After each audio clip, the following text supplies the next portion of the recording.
मुंह दिखाई की रस्म से पहले आर्या और अनु एक दूसरे के इतने करीब आ गए कि दोनों कुछ पल के लिए दुनिया ही भूल गए। लेकिन इसी रोमांटिक मोमेंट के बीच एक ऐसा सिग्नल मिला जिसने आर्या को फिर से उसके पास्ट की याद दिला दी। जी हाँ, सब कुछ बताएंगे आपको आज के इस रिपोर्ट में। अगर आप चैनल पर नए हैं तो चैनल को सब्सक्राइब जरूर कर लें, क्योंकि हम लेकर आते हैं डेली अपडेट्स। शादी और विदाई के इमोशनल ड्रामे के बाद फाइनली आर्या और अनु को थोड़ा वक्त एक दूसरे के साथ स्पेंड करने का मौका मिलता है, जिसके बाद घर में मुंह दिखाई की तैयारियां चल रही होती हैं। सब फैमिली मेंबर बिजी होते हैं और इसी बीच आर्या और अनु को मिल जाते हैं कुछ ऐसे पल जो सिर्फ उनके होते हैं।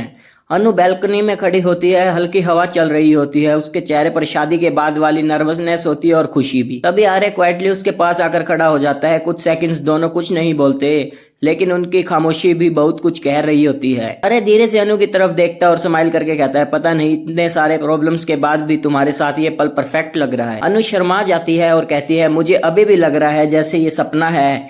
ये सिंपल लाइन ऑडियंस को इमोशनली कनेक्ट कर देगी। दोनों अपनी लव स्टोरी की शुरुआत दिन याद करते हैं। ऑटो वाली पहली मीटिंग, छोटी छोटी नोक जोक और फिर धीरे धीरे प्यार। आर्य कहता है, उस दिन सोचा भी नहीं था कि एक दिन तुम मेरी जिंदगी बन जाओगी। अनु की आंखों में आंसू और स्माइल दोनों आ जाते हैं।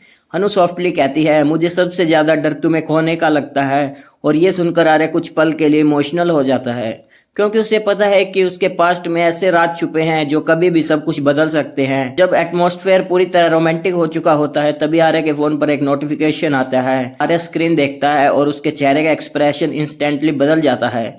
अनु नोटिस कर लेती है कि कुछ तो गड़बड़ है। मैसेज में सिर्फ एक लाइन लिखी होती है, राजनंदिनी से जुड़ी फाइल अपडेट हो गई है। आर्य का दिल एक पल के लिए रुक सा जाता है, क्योंकि जिस सच को वो इतने दिनों से छुपा रहा है वो अब धीरे धीरे उसके सामने लौट रहा है। अनु पूछती है, अरे तुम इतने टेंस क्यों लग रहे हो? लेकिन आर्य बस स्माइल करने की कोशिश करता है और कैमरा उसके सीरियस चेहरे पर फ्रीज हो जाता है। आर्य और अनु का ये रोमांटिक फेस किसी बड़े सच का सामने टिक पाएगा, या राजनंदिनी का नाम उसकी नई जिंदगी में फिर से तूफान लाने वाला है?